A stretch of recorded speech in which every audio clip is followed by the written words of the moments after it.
আসসালামু আলাইকুম। বাচ্চারা অনেক সময় অসুস্থ হলেও মুখে কিছু বলে না বা বুঝিয়ে বলতে পারে না। তবে কিছু লক্ষণ আছে যেগুলো অবহেলা করলে বড় ধরনের রোগ হতে পারে।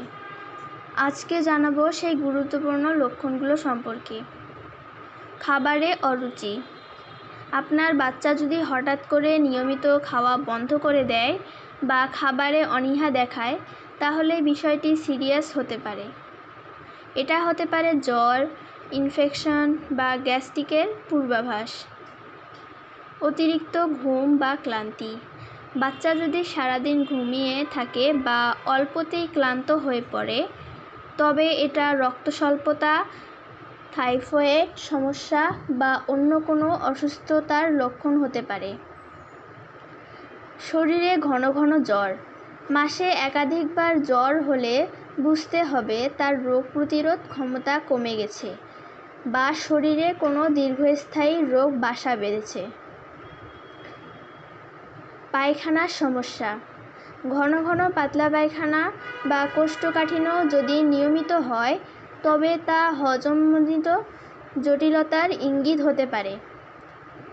অন্যদিকে রক্তের উপস্থিতি থাকলে দ্রুত ডাক্তারের পরামর্শ নিন। আচরণগত পরিবর্তন। হঠাৎ করে রাগ, কান্না, ভয় পাওয়া, স্কুলে না যেতে যাওয়া ইত্যাদি মানসিক সমস্যার লক্ষণ হতে পারে।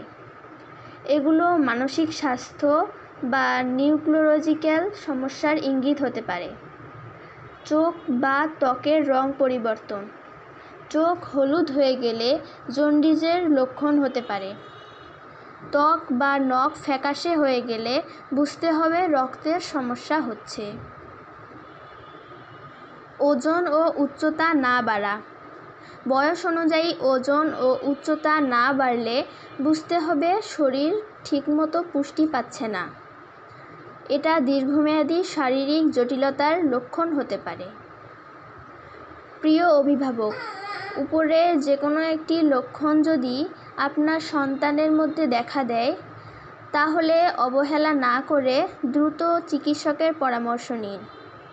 প্রতিদিন বাচ্চার আচরণ ও শারীরিক পরিবর্তনের দিকে খেয়াল রাখা খুবই জরুরি। আপনার সন্তানের সুস্থতা আমাদের জন্য কামনা। ভিডিওটি ভালো লেগে থাকলে লাইক ও শেয়ার করুন। আল্লাহ হাফেজ।